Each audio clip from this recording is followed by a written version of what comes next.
Hey Gizmo, what's up, Elvis? That's a good boy. Hi friends, I brought Gizmo! One of the hottest topics of debate between me, my friends, and all of our parents had to do with the subject of extracurricular activities.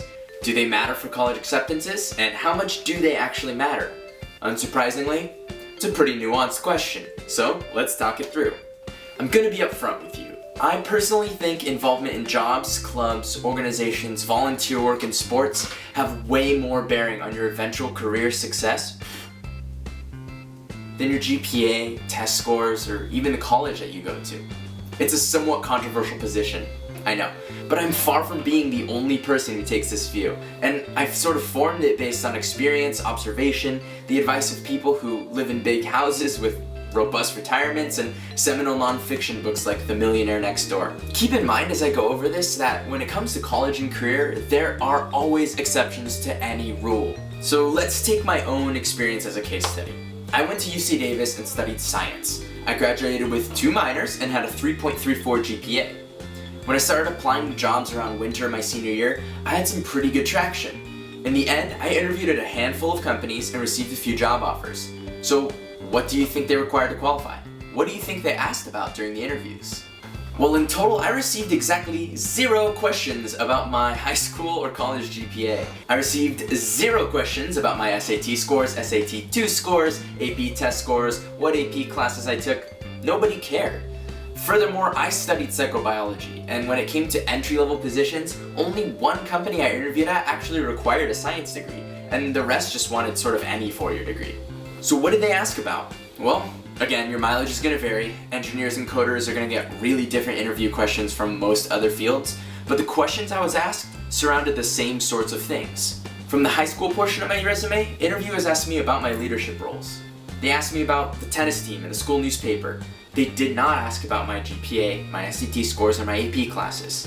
And from the college portion of my resume, interviewers asked me about the book I wrote. They asked me about my jiu-jitsu competition. Most of all, interviewers said they called me back because they liked my internship and work experience, which spanned from manufacturing work in a sheet metal factory to operations at a biotech company to marketing and sales in an advertising company.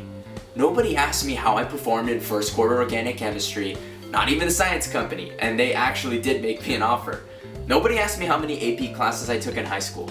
Only some positions I applied to had a college GPA requirement, and the cutoff was usually a 3.0.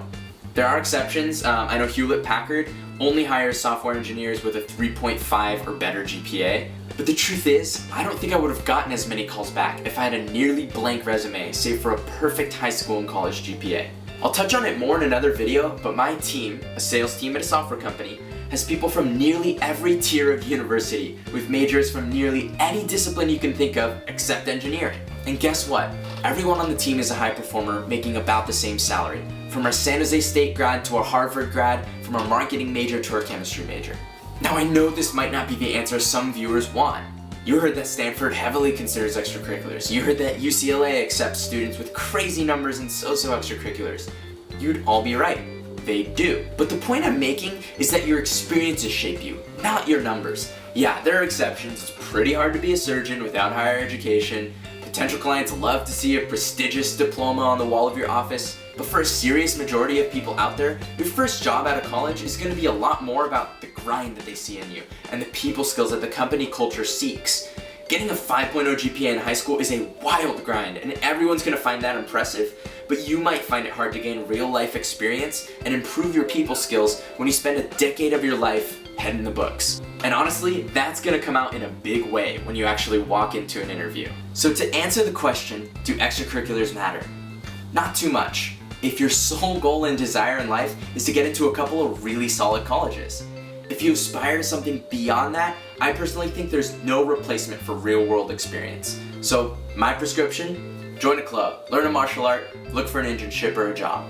I'll follow up to this video with another one where I jump a little bit deeper into why I think your choice of college and your choice of undergraduate major might not matter quite as much as you think. So, until next time, thank you for tuning in and keep grinding! Gizmo likes to grind, Gizmo.